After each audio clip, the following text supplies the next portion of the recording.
Yeah, everything around me. What's going on, everybody? It's Coach Tatum, and today I'm here with Coach Bagamary. He's the new head coach at Eastern Guilford High School here in North Carolina. Really great coming on and talking to us a little bit about who he is and the program over there at Eastern Guilford. Coach, how you doing? Doing well. Doing well. Thanks for having me. Appreciate it. Yeah, of course, of course. So, Coach, just fill us in a little bit about your background leading up to now you taking the job here at Eastern Guilford. Okay. So, when I guess I'll start at high school. Yeah. I went to AC Reynolds up in the mountains. I played under Coach Bobby Poss, and the head coach right now, Coach Shane Laws. He was a position coach of mine, and he's been up there. I listened to a podcast of him just the other night. He's still up there and doing that. Had the opportunity to win a state championship under them, which was really neat. I went on to play college football at Greensboro College for 4 years, and then immediately coached there for the next 3 years. Afterwards, I met Coach Jimmy Teague there for the year he was at Greensboro College. My middle year that I was there. After that, I went to Northern in 2011, and I coached there for a year. I was out of the building. I did True Green. Was working True Green, and then would go after and coach.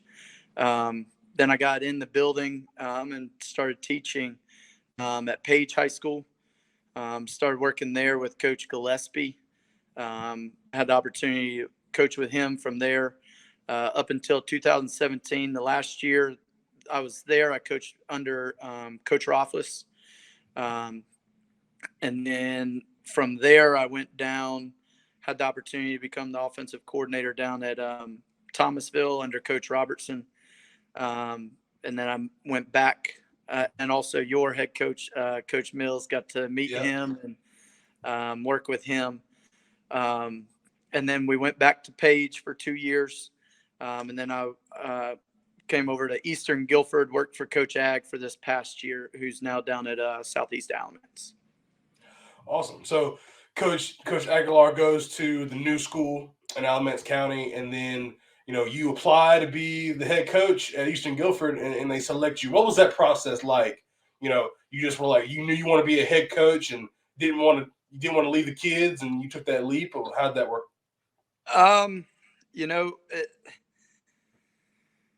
All of it kind of worked itself out. I've wanted to be a head coach for a long time. I actually, whenever I got to Page, I was teaching math because that was my degree coming out, but I just had a generic one. And there was actually a coach, Coach Abel. He used to be a basketball coach in the area, and he made a comment at lunch. Our math department was pretty close, and we would all eat lunch together. And he made a comment. He was like, people were talking about moving to the beach once they retire and just, what you want to do as you get older. And he was like, screw that, man. If you want it, why don't you go for it and do it now? Yeah. And that just, for me, I was kind of like, well, shoot, screw that. I want to be a head coach. Yeah. So I started really going through the process of getting my praxis as a PE teacher, starting to try to look for avenues to become coordinating positions and really better my efforts as a coach to make me more profitable and marketable as a person, as a coach, that people would want that opportunity. So that's kind of where it started. And really, day one that I stepped foot on Eastern Guilford's campus, I spoke with the principal, and I just, I was honest with him. I said, I came in and I was teaching math, and I said, I'm going to do the best job that I can do. That's who I am, and that's what I do. But I do want you to know honestly that, my goal is to be a head football coach. And so in terms of the longevity and what that looks like, and I want to be in the PE department, and work in, ultimately weight training and stuff like that. And, I was very upfront and honest, and just kind of I think that gave me a little bit of a opportunity because I was very honest and upfront.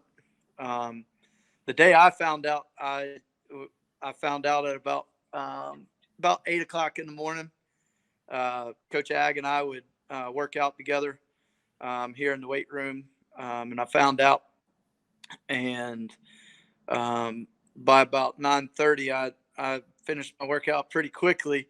I went up to um, to my computer. I updated a couple of things on my resume, and by the time the AD um, got here, I handed in my resume and I said, I want you to know I want to be the head football coach.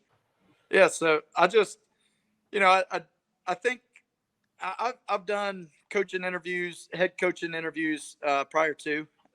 Weird story. I applied to the Thomasville job before I went down to be the OC job. Oh, So I basically had to get humbled a little bit to somebody who got it over me, and then I decided to go work for them. yeah. It's all a process and learning, and I think there's times where I think it's important, just off topic a little bit, but just in coaching, um, there's got to be a little bit of a patience. You got to know what your goals are. You got to know, um, what you want, and kind of have an avenue to get there. But I'm a faith driven guy, and I just believe that ultimately, you keep taking steps to better yourself and put yourself in positions. And I do think that God opens doors, and things work out according to His plan and that type of thing. So, No doubt.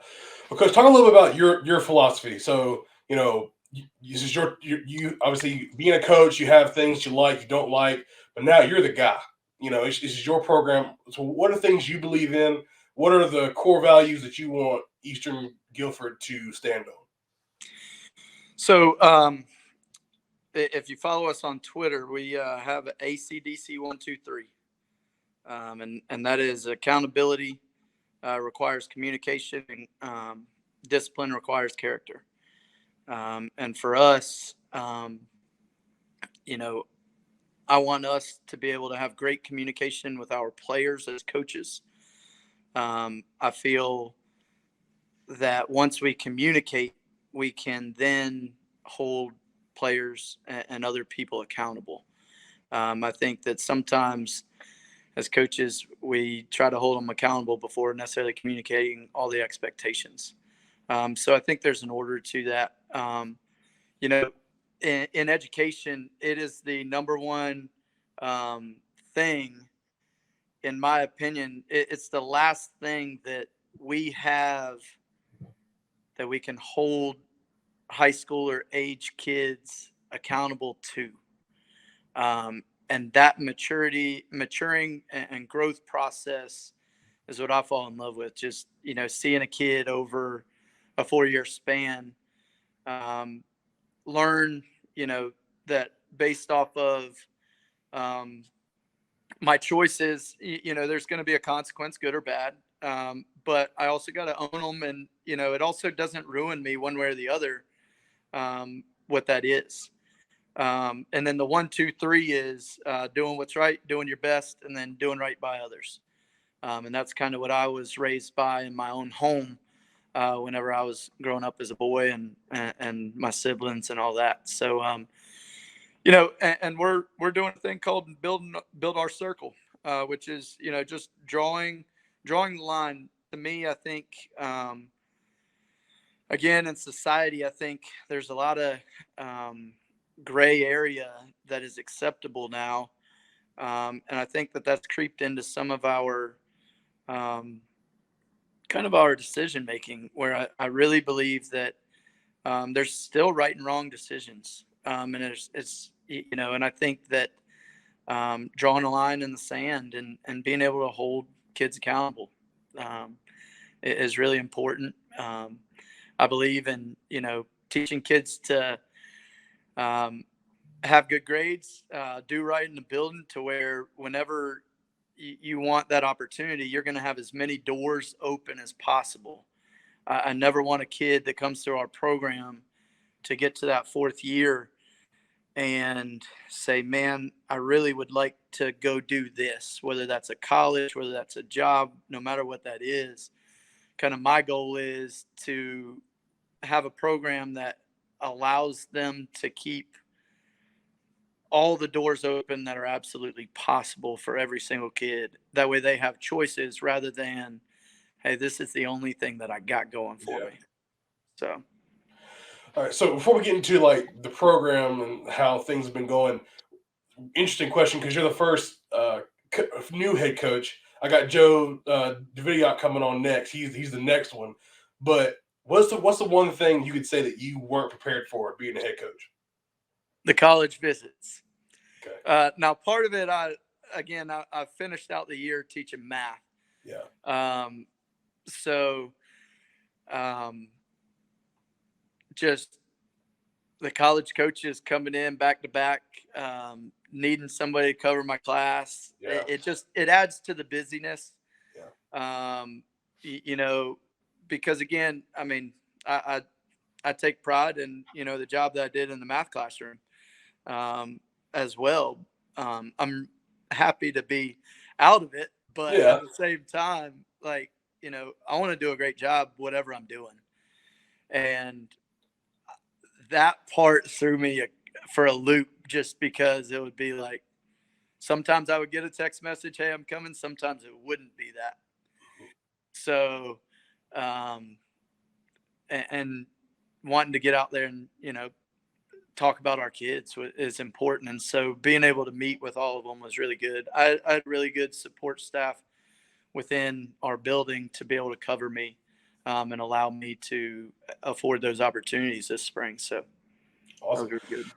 Yeah. So talking about spring, how'd it go? In your mind, was it first time doing it now, and then overall going into the summer, what are you excited about? And maybe talk about maybe some 7-on-7 stuff you got coming up or something. So spring ball, we ended up doing 11 days. We were going to go those last 3 weeks, but one of those weeks was a physical day for us, where we didn't practice, and we just went to work on physicals. Um, we took it as an opportunity to install our offense, and we manipulated some of the things that we're doing on defense, and so we kind of did an offense day, defensive day, and went through it that way. Really trying to transition, trying to make sure that everything that we're doing, whether it is, um, you know, um, just fundamental drills, or, getting to the point where a lot of people do, just straight conditioning, trying to make sure that our conditioning is um, position based, Yeah. and really trying to revamp kind of some of the, um, hey, we're gonna make sure that we're in great condition, but we're gonna do it in a manner that we're still working on you as offensive lineman or a linebacker, and so you're getting more reps, but we're doing it at a higher pace and tempo. Um, we have a lot of coaches here that coach multiple sports. Our offensive coordinator, Kevin Jones, he's the head baseball coach, and they had another run to the playoffs. So he wasn't out there as early, which I tell players, I tell coaches, hey, be great, go win it all.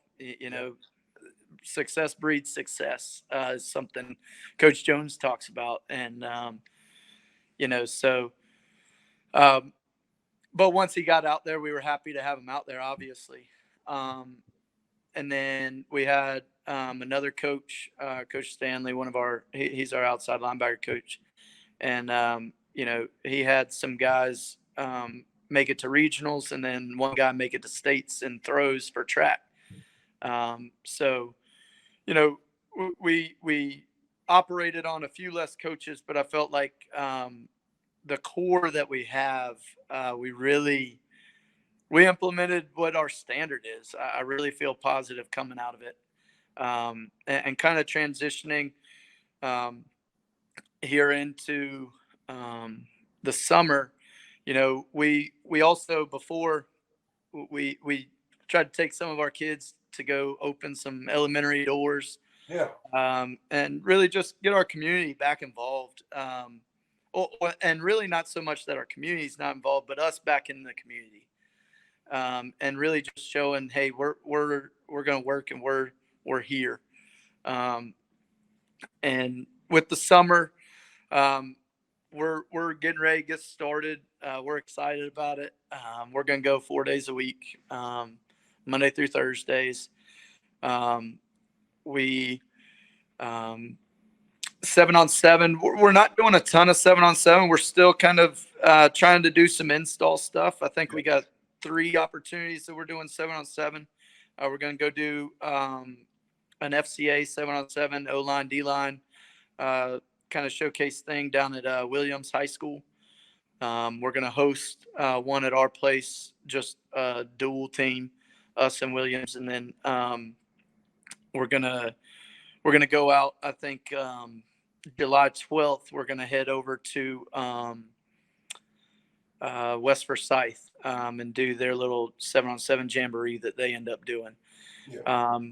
And we're gonna try to take our kids to a couple of the relatively local schools for some of their camps, some of their individual camps, not necessarily a 7-on-7 full group camp yet. But trying to kind of get our guys exposure and teach them a little bit of that process. It's talking about exposure. Kind of highlight some of the guys. You're right now. You're the biggest school I've had on here talking to them. You're right now at 3A. You're 3A. You're right. Yes, sir. Yes, sir. Yeah, you're 3A. So yeah, you're the biggest school. But talk about some guys that everybody has like all these big time guys, but sometimes you really don't have guys that get highlighted, and they've been grinding all off season. Talk about some guys that you're going to be leaning on this fall.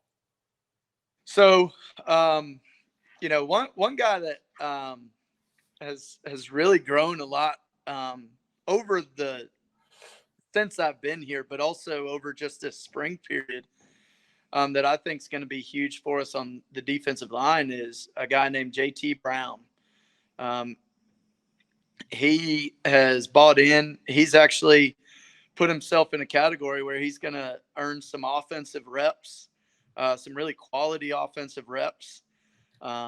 He's grinded through some difficulties just in his own life and stuff like that, and he's put together a body of work that on the field last year, and then as well as this spring and that type of thing, and then the weight room.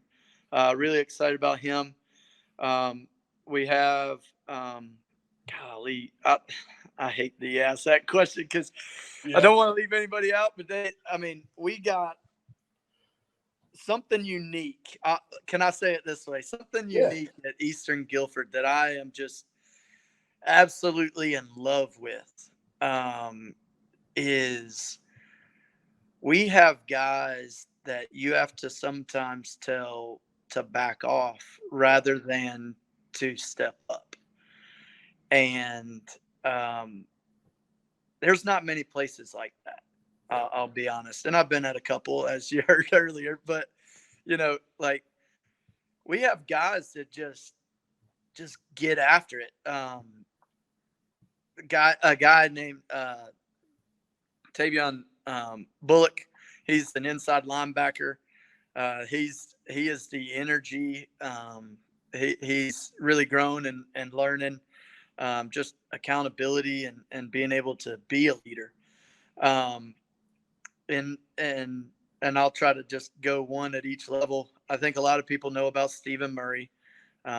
He's a rising junior. He's a great athlete.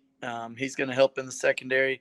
Another guy, 2 guys kind of in the secondary that I'm looking for big things from that'll be rising juniors are possibly Sean Morris, and then also Brylan Farish. Both guys that just, again, since taking over, they're working on their grades. They're eating up everything that we're giving them. In the weight room, they're going hard. Their attitudes are very positive. On the offensive side, we're excited to get our quarterback back. He came off of injury last year. Obviously, we had another great quarterback last year. He threw one interception all year, you know. But we have a guy that had gotten injured in our fourth game, so he's coming back. We're excited about him. A kid named Javen Cole's going to be. A lot of people just call him J. Cole. He's going to be a running back for us. A wide receiver, again, you got Stephen Murray. You got JT, who's going to help us at H. You're going to have Tavion, who's going to help us at H. We have some guys that are working really hard. You have a guy named Jaden Boyd, you know, who's been working hard for us and potentially being a good mainstay at wide receiver. On the offensive line, we have a guy, Chris Riley. I don't think he's necessarily overlooked. He's been working his tail off in the classroom. So in trying to get him to do everything there, he's really working on it. Brandon Clapp, he's coming back off an injury. And then a guy he's been an offensive lineman, but he's going to help us on the D line as well as offensive line this year is a rising junior, Xavier Wilson.